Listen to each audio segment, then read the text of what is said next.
kabar semuanya? Saya Nazwa Putri Rahayu selaku host dalam acara podcast Bincang-Bincang terkait kebijakan kepemilikan lahan dan pengelolaan air bersama dengan Typogram. Oke, yang pertama itu ada saudari Dipa Cahaya, yang kedua ada saudari Ana Yusnita, dan yang ketiga ada saudari Susi Amelia Putri, dan yang terakhir ada saudari Mutia Pasha. Nih, bagaimana kabar kalian semua hari ini? Baik. Alhamdulillah baik. Gimana sebaliknya Kak? Alhamdulillah baik. Iya. Hari ini kita akan menyelami sebuah kisah yang bukan hanya tentang tanah, tetapi tentang identitas, sejarah, dan perjuangan yang telah berlangsung selama berabad-abad. Film dokumenter Tanah Moyangku membawa kita menelusuri jejak panjang konflik agraria di Indonesia, sebuah konflik yang telah berlangsung sejak masa kolonial hingga hari ini. Melalui cerita dari 7 desa seperti Mantangai Hulu, Banjaranya, Tikupi Jorong, Penyang, Babual Baboti, Kinjil, dan Kesumbo Ampai, kita menyaksikan bagaimana masyarakat, adat, dan petani kecil berjuang mempertaruhkan tanah leluhur mereka dari ekspansi perusahaan besar serta kebijakan negara yang seringkali tidak berpihak kepada mereka. Dari data Konsorsium Pembaruan Agraria atau KPA mencatat bahwa dalam 1 dekade terakhir telah terjadi 2.701 konflik agraria yang melibatkan lebih dari 1,7 juta rumah tangga dan mencakup hampir 6 juta hektar lahan. Angka ini bukan sekedar statistik, dibaliknya terdapat cerita tentang keluarga yang kehilangan mata pencaharian, komunitas yang tercerai-berai, dan budaya yang terancam punah. Film ini juga mengungkapkan bagaimana warisan hukum kolonial yang pada tahun 1870 masih mempengaruhi kebijakan pertanahan saat ini. Meskipun Undang-Undang Pokok Agraria Nomor 5 Tahun 1960 telah disahkan untuk menghormati hak-hak masyarakat adat, implementasinya seringkali tidak konsisten dan konflik terus berlanjut. Melalui lensa sejarah dan kisah nyata, Tanah Moyangku mengajak kita merenungkan apakah pembangunan yang kita kejar saat ini benar-benar inklusif, siapa yang diuntungkan dan siapa yang dikorbankan. Mari kita gunakan kesempatan ini untuk berdiskusi, bertanya, dan mencari pemahaman yang lebih dalam tentang isu agraria di negeri kita.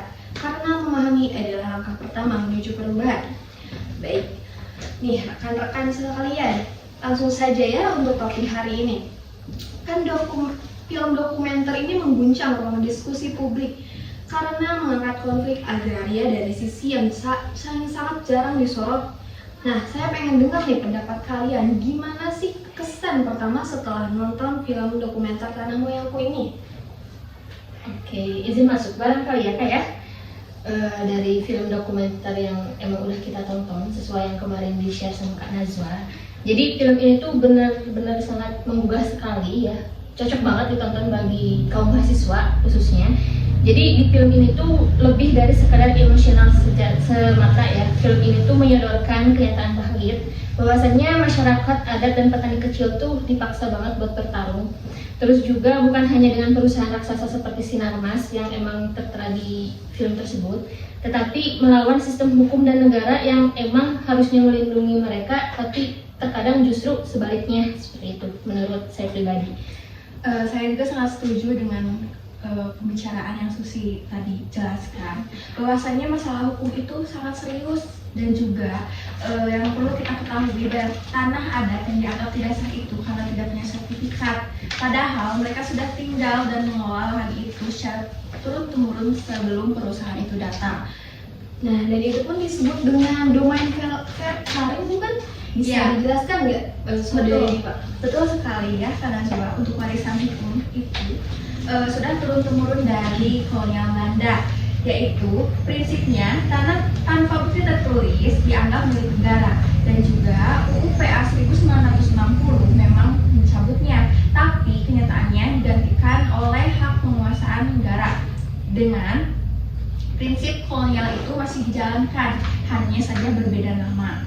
Terus yang paling mengkhawatirkan juga nih, ketika tanahnya diambil sama perusahaan, akses ke air juga bisa hilang, masyarakat bisa kehilangan sungai, irigasi tradisional rusak, bahkan ritual adat nggak bisa lagi dilakukan. Jadi bukan cuma kehilangan tanah, tapi bisa kehilangan identitas dan ekosistemnya.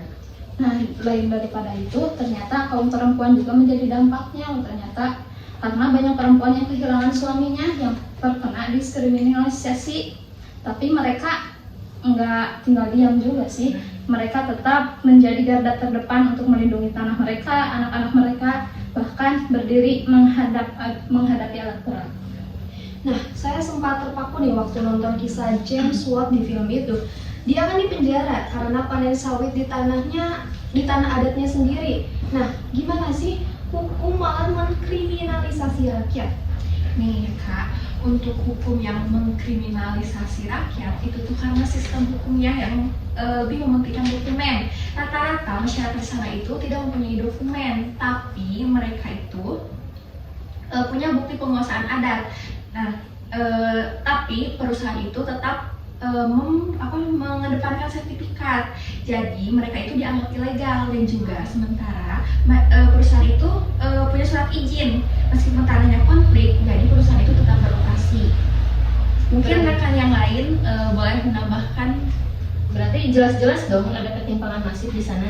Jadi petani itu emang rata-rata ya punya jumlah tanah itu sekitar 0,5 hektar. Sementara perusahaan seperti Sinarmas tuh bisa menguasai lahan tuh jutaan hektar gitu ya. Dan ketika masyarakat melawan, justru mereka yang dituduh mencuri di tanah mereka sendiri yang emang udah dikelola beberapa tahun, seperti itu menurut saya pribadi.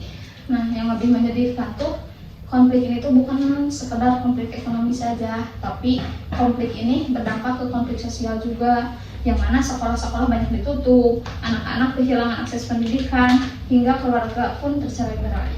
Nah, apakah kita cuma bisa mengutuk keadaan ini atau ada harapan nih? Sebenarnya kalau misalkan mengutuk keadaan sekarang ini kurang cocok ya kayak di film ini juga udah dikasih contoh seperti di hamparan Cikaso dan Mentayang Hulu. Kalau mereka tuh bisa loh membentuk serikat petani, di mana serikat petani tersebut tuh bisa kembali merebut tanah yang emang udah hak mereka gitu loh. Terus mereka juga bisa membangun yang namanya sistem produksi serta pendidikan secara mandiri. Jadi barangkali buat hal yang terjadi di hamparan Cikaso dan Mentayang Hulu bisa tuh dicontoh sama kita semua seperti itu. Ya benar banget, karena kekuatan komunitas itu sangat menentukan. Meskipun negara gagal hadir untuk mendampingi masyarakat, tapi mereka bersatu gitu karena memiliki komunitas, yang mana perempuan pun punya peran sentral dalam membangun kolektivitas ini.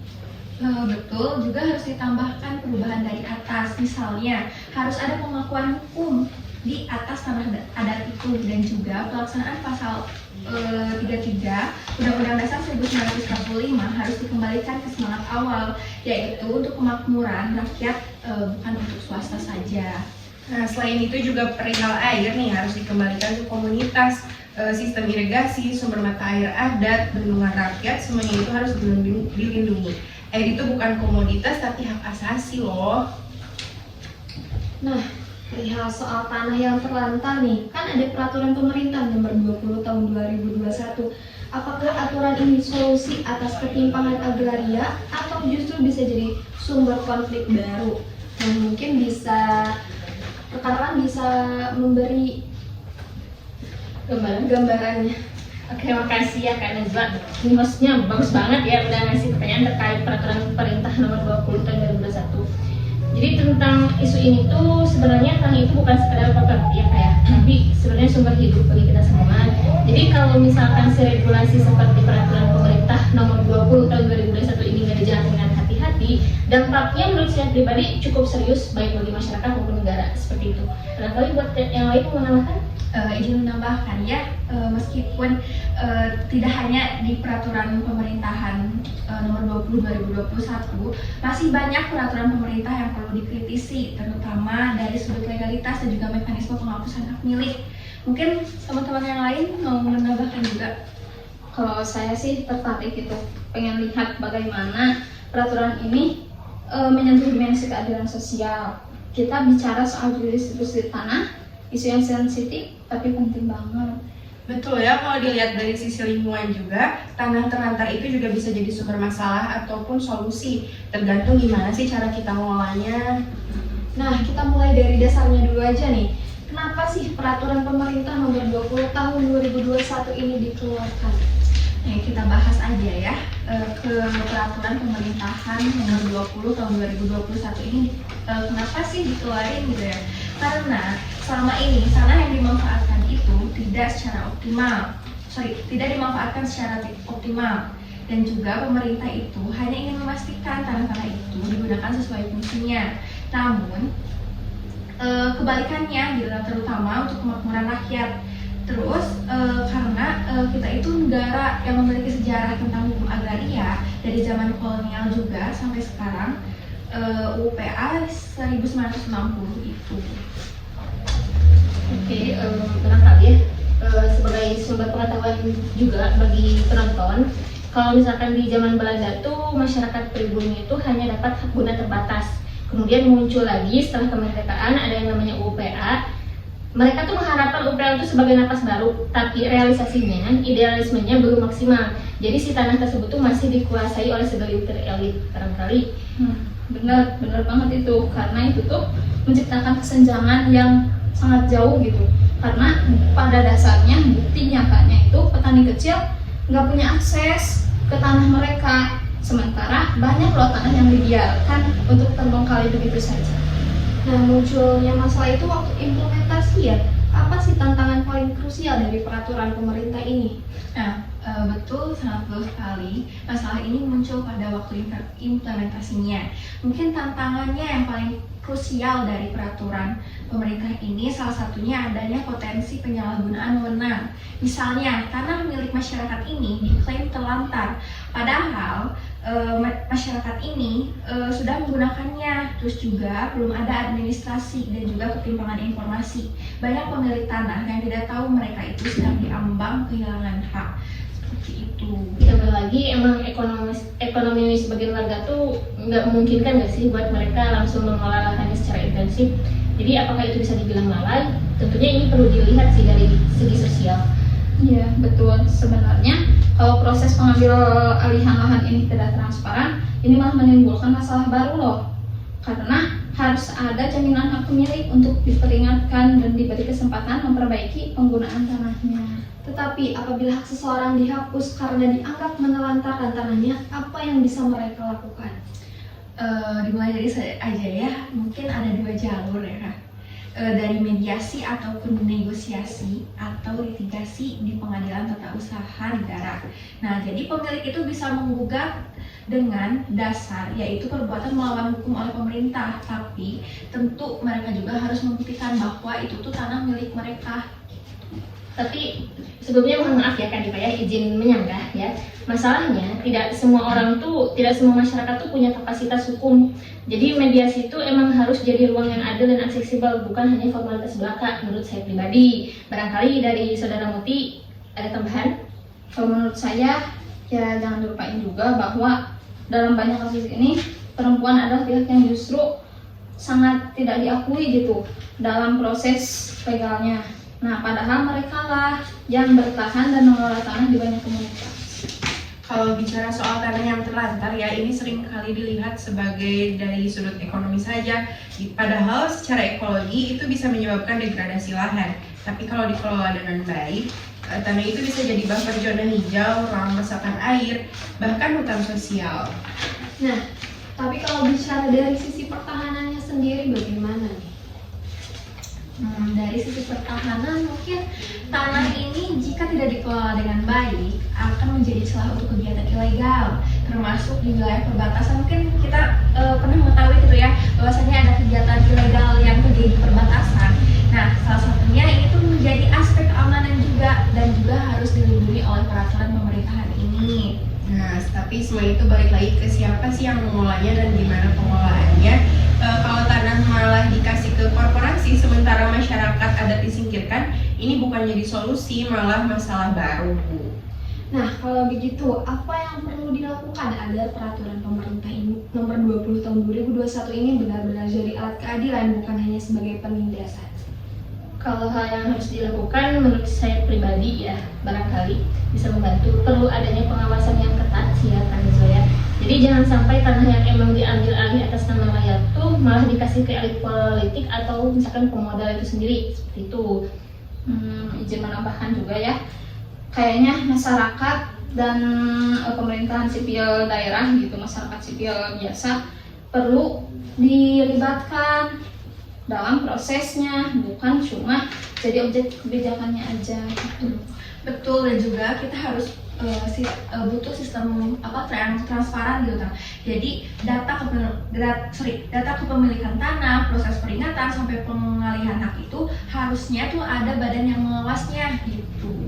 Kalau bicara keberlanjutan, tanah harus dilihat sebagai ekosistem, bukan cuma aset aja. Maka kebijakan pertanahan harus terintegrasi dengan kebijakan lingkungan hidup.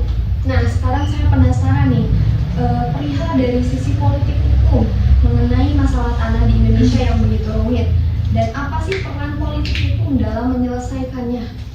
Aduh, ini mah ya isu yang kelihatan sederhana, tapi mungkin dibalik masalahnya, dibalik isu ini tuh terdapat masalah yang struktural yang panjang. Mungkin teman-teman juga bisa membantu saya ya untuk isu ini, sharing-sharing aja untuk isu-isu ini. Soalnya ini tuh termasuk soal arah dan implementasi hukum gitu. Mungkin barangkali teman-teman mau bersuara tentang apa ini teh? Isu hukum, ya politik hukum.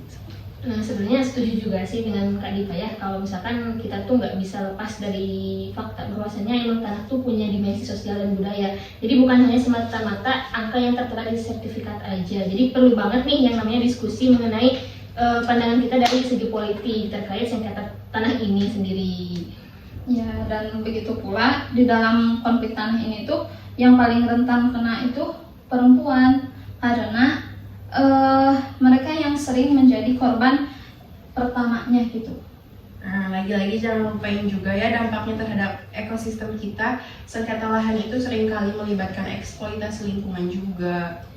Nah, kita mulai dari sini. Apa sih yang dimaksud dengan politik hukum dalam konteks sengketa tanah? Gini ya, kayak untuk politik hukum itu tuh arahnya tuh dalam strategi negara dalam membuat dan menjalankan hukum. Misalnya, sengketa tanah ini berarti bagaimana hukum itu bisa menjalankan keadilan, kepastian, memberdayakan masyarakat. Misalnya kita pakai teori Gustav. Gustav itu menjelaskan bahwasannya hukum itu harus pasti, adil, dan juga bermanfaat. Namun kenyataannya itu tuh berkebalikannya. Mungkin teman-teman juga bisa membantu ya tentang hal ini yang teori dari Gustav ini. Ya kalau misalkan teori memang teori udah ada ya emang, tapi masalahnya kalau misalkan realitanya banyak banget tuh yang namanya kebijakan yang justru keberadaannya tuh saling tumpang tindih ya teman-teman. Jadi kayak misalkan UU PA 1960 bilang satu hal, tapi UU Kehutanan dan Penataan Ruang tuh bisa menyebutkan hal lain kayak gitu. Makanya konflik itu terus bermunculan karena masyarakat dibuat bingung, mana sih aturan yang sebenarnya berlaku bagi kita, mana sih kiranya aturan yang benar-benar memberikan keadilan bagi kita, seperti itu. Ya, dan itu ujung-ujungnya masyarakat yang nggak punya kekuatan hukum, jadi mereka itu sering kalah, terutama kalau berhadapan dengan korporasi besar. Nah, jadi sengketa tanah bukan hanya soal tentang siapa punya apa, tapi juga soal sistem hukum yang nggak sinkron, betul kan? Ya betul sekali ya. Aku izin nambahin juga masalah tumpang tindih yang tadi dijelaskan oleh saudara Susi juga. Nih, terus juga ada transparansi administrasi yang buruk, bahkan penguasaan ilegal itu sudah merajalela dan juga dibiarkan. Juga akibatnya penyelesaian konflik ini bisa memakan waktu yang lama dan seringkali berujung pada kekerasan sosial. Ya, tepat sekali sih, dan sayangnya juga untuk saat ini aparat hukum tuh juga kadang nggak netral nggak sih? Banyak banget ya ditemui sama kita kalau misalkan ada demo atau misalkan apa, kadang ada perkelahian gitu antara yang demo sama aparat hukum itu sendiri. Terus banyak kasus kriminalisasi terhadap warga yang sebenarnya mereka pun datang ke situ pun bukan karena mereka mau gitu, tapi karena terpaksa untuk mempertahankan tanah yang sudah mereka kelola dari dulu, seperti itu, hak mereka. Terus kita juga harus melihat bahwa konflik tanah itu sendiri sering dikaitkan dengan ekspansi industri, entah itu tambang, perkebunan, ataupun infrastruktur. Dan konflik kayak gini itu cenderung tidak berpihak pada keberlanjutan lingkungan gitu loh. Nah, kira-kira alternatif penyelesaiannya seperti mediasi dan arbitrase sering disebut lebih efisien. Benar nggak sih sebenarnya itu tuh? Secara teori sih iya ya Kak. Nah, untuk mediasi itu emang lebih cepat daripada yang lainnya, dan juga lebih cepat, lebih murah, terus juga pastinya lebih damai dari penyelesaian yang lainnya. Tapi kenyataannya efektivitasnya tergantung pada kualitas mediatornya itu sendiri dan juga kepercayaan masyarakatnya terhadap prosesnya. Mungkin itu teman-teman, kalau misalnya ada yang mau disampaikan juga boleh. Izin menambahkannya, kalau menurut saya bisa jadi mediasi sama arbitrase itu disebut penting banget, tapi perlu pendekatan yang sangat inklusif gitu. Karena kalau mediasi hanya formalitas tanpa mendengar suara warga kecil, ya tetap hasilnya bakal tetap timpang gitu. Ya benar sih. Terus lembaga seperti BPN, PT UN juga emang harus diperkuat ya untuk saat ini. Tapi jangan lupa juga selain lembaga-lembaga tersebut yang emang harus diperkuat, masyarakat juga perlu yang namanya diedukasi. Karena kan cuma-cuma ya kalau misalkan negara memperkuat lembaganya tapi masyarakatnya nggak ngerti sama prosedur hukumnya. Jadi kan banyak konflik tanah yang emang sekarang terjadi itu karena ketidaktahuan masyarakat terhadap prosedur hukum yang terjadi seperti itu. Sama-sama lah saling-saling mengerti satu sama lain, masyarakat harus apa, harus mencari informasi lebih dalam, terus kemudian lembaga juga harus memperbaiki sistem yang emang mereka gunakan seperti itu. Dari saya pribadi. Nah, kita kan tadi udah menyinggung mengenai konflik tanah nih. Sekarang saya penasaran dan ada pertanyaan nih, pertanyaan tambahan. Kan dari data GAPKI atau GAPI, pendapatan petani sawit bisa sampai 3.340 US dollar atau per hektar per tahun. Tapi kenapa masih banyak petani miskin?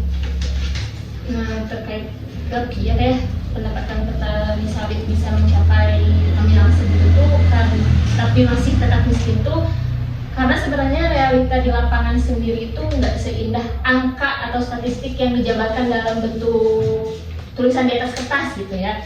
Petani kecil tuh punya banyak banget keterbatasan. Kalau misalkan kita terjun ke lapangan langsung ya, banyak sekali petani-petani yang memang sulit buat mengakses pupuk karena biaya pupuk yang sangat tinggi. Kemudian yang selanjutnya ada akses ke pasar yang emang cukup terbatas, misalkan ada keterbatasan dalam infrastruktur seperti jalan yang bagus dan lain sebagainya yang emang belum merata di Indonesia sendiri. Kemudian yang selanjutnya banyak banget tergabung dalam sistem plasma yang memang sangat dikontrol sekali oleh perusahaan karena mereka mempunyai power yang cukup besar ya, sehingga petani sulit untuk melawan. Jadi kesimpulannya mereka tuh mendapatkan hal yang tuh jauh lebih sedikit, tetapi resiko yang mereka tanggung tuh jauh lebih besar seperti itu.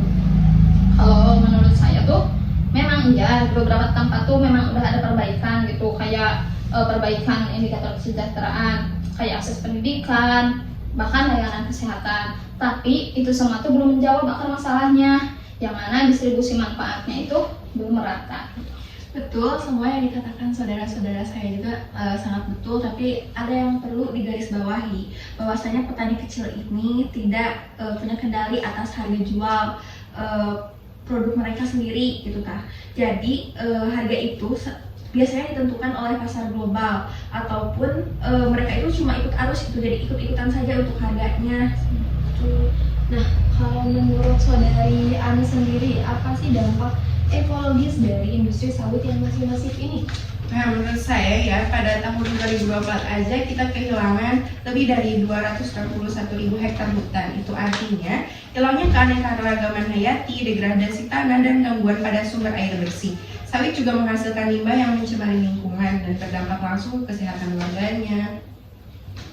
Izin masuk barangkali ya, menambahkan dari yang saudara Ana sampaikan. Jadi semua ini tuh memang memperburuk kondisi petani yang sangat bergantung pada alam ya sebagai sumber mata pencaharian utama mereka. Jadi produktivitas menurun. Ketika produktivitas menurun, air susah, tanah rusak. Yang ada bukan ekonomi mereka yang tumbuh, tapi justru perekonomian mereka yang malah tercekik seperti itu. Nah, yang menariknya itu kebijakan seperti UU anti deforestasi yang dari Uni Eropa, kalian tahu? Ya, Tahu kan? Nah, itu tuh malah makin membebani petani kecil loh, karena mereka disuruh memenuhi standar keberlanjutan, tapi nggak dikasih akses atau dukungan untuk mencapainya. Nah, lalu pada tahun 2024 juga konflik agraria naik tajam dan sawit jadi faktor dominan. Nah, hal ini tuh kenapa sih bisa terjadi? Nah, konflik agraria ini. Nah, karena banyak ekspansi sawit yang dilakukan di tanah adat ini tidak diakui secara hukum. Perizinan, mulai dari perizinan seringkali tumpang tindih tanpa konsultasi publik dan juga tanpa ganti rugi. Ini merupakan pelanggaran serius terhadap hak komunal seperti itu menurut saya. Mungkin teman-teman yang lain ada yang mau berbicara, bersuara mungkin. Ya saya juga baru ingat ya, kalau misalkan di beberapa wilayah itu masyarakat tuh justru diskriminalisasi saat mereka tuh menolak penggusuran. Mereka dianggap ilegal padahal sudah tinggal di situ sejak lama. Cukup miris ya kalau misalkan kita mengetahui fakta-fakta yang terjadi dan dialami oleh mereka. Nah, apalagi ya perempuan yang lagi-lagi jadi barisan pertama yang terdampak gitu. Siapa yang gak miris coba? Mereka tuh kehilangan tanah, penghidupan, dan malah kadang dipisahkan dari komunitasnya. Nah, konflik ini juga bukan hanya sekedar lahan, tapi soal siapa yang punya kuasa menentukan nasib ruang hidup masyarakat. Lalu sekarang kita masuk ke dalam solusi aja nih. Apa sih yang bisa dilakukan supaya industri sawit benar-benar mensejahterakan masyarakat? Dimulai dari saya aja tuh ya. Nih, berurutan aja tuh ya untuk solusi mah. Yang pertama mungkin adanya reformasi tata kelola agraria. Jadi harus ada evaluasi menyeluruh terhadap sistem perizinan yang menguatkan hukum bagi masyarakat. Mungkin bisa dilanjut oleh saya. Kalau dari saya mungkin melakukan praktik pertanian berkelanjutan ya, menggunakan sistem regeneratif seperti tumpang sari, agroforestry, dan pupuk organik. Terus jangan lupa juga jangan cuma kejar kuantitas produksinya saja. Oke, dan yang gak kalah penting nih, justru yang paling penting itu pemberdayaan petani kecil. Perlu adanya akses kredit yang mudah, pelatihan, informasi pasar harus dijamin, sistem sertifikasi seperti RSPO jangan hanya bisa diakses secara korporasi. Kemudian yang selanjutnya juga diperlukan adanya diversifikasi ekonomi desa. Jadi nanti masyarakat tuh nggak hanya bergantung pada sawit saja. Mereka bisa membangun UMKM, ekowisata, atau usaha yang berbasis komunitas lainnya. Nah, yang terakhir nih, mungkin dari saya ya, yaitu pentingnya meningkatkan partisipasi dari masyarakatnya. Karena jangan ada lagi loh keputusan yang dilakukan tanpa konsultasi warga. Karena bagaimanapun juga warga loh yang lebih dulu menduduki tanah itu. Inklusif itu bukan pilihan, tapi itu kewajiban. Nah, jadi bisa saya simpulkan nih, sawit memang banyak menyumbang besar pada ekonomi nasional, tetapi belum otomatis menyentuh kesejahteraan masyarakat desa. Nah, mungkin dari rekan-rekan sekalian ada kata-kata atau closing statement nih dari perbincangan kita hari ini. Saya dulu kan menyampaikan closing statement, udah kepikiran yang dari tadi di kepala ya. Boleh. Jadi perlu diketahui ya, kalau misalkan tanah itu kehidupan, kalau pengelolaannya keliru, kita bukan cuma kehilangan lahan, tapi kehilangan masa depan. Seperti itu. Mungkin dilanjut aja ya. Saya ini boleh lihat ke kameranya, boleh? Boleh. Ya mungkin kita itu perlu adanya kebijakan yang melibatkan semua orang dalam suatu kegiatan, juga bukan hanya hitungan tapi juga untung di rugi makronya. Tuh. Dulu aja. Lagi berpikir. Berpikir dulu. Terus kalau dari saya jangan lupain juga aspek ekologisnya, karena harus dilihat sebagai bagian dari ekosistem yang harus dilindungi, bukan untuk dikorbankan. Mantap. Oke, mungkin terakhir dari saya ya, closing statementnya dari saya itu kita butuh sistem yang adil bagi semua, bukan hanya untuk yang punya kuasa dan menguasai. Baik, mungkin rekan-rekan pemirsa semua bisa saya simpulkan untuk podcast hari ini. Sengketa agraria di Indonesia mencerminkan krisis struktural yang melampaui aspek hukum kepemilikan, mencakup ketimpangan sosial, ekonomi, lingkungan, dan budaya, di mana tanah dan air adalah sumber kehidupan bukan sekadar komoditas. Penyelesaiannya membutuhkan politik hukum yang adil dan berpihak pada rakyat, harmonisasi regulasi, penguatan kelembagaan, serta partisipasi aktif masyarakat, termasuk komunitas adat dan perempuan, untuk mendorong reformasi agraria sejati yang tidak hanya menjamin keadilan substantif, tetapi juga menjaga martabat ekologi dan masa depan bangsa secara berkelanjutan. Baik, mungkin pemirsa, Sekian dari podcast kali ini, saya Nazwa Putri Rahayu bersama dengan rekan-rekan Typoger pamit undur diri dan sampai jumpa. Bye. Terima kasih. Terima kasih semuanya. Terima kasih buat hostnya sudah mengundang kami. Sampai jumpa.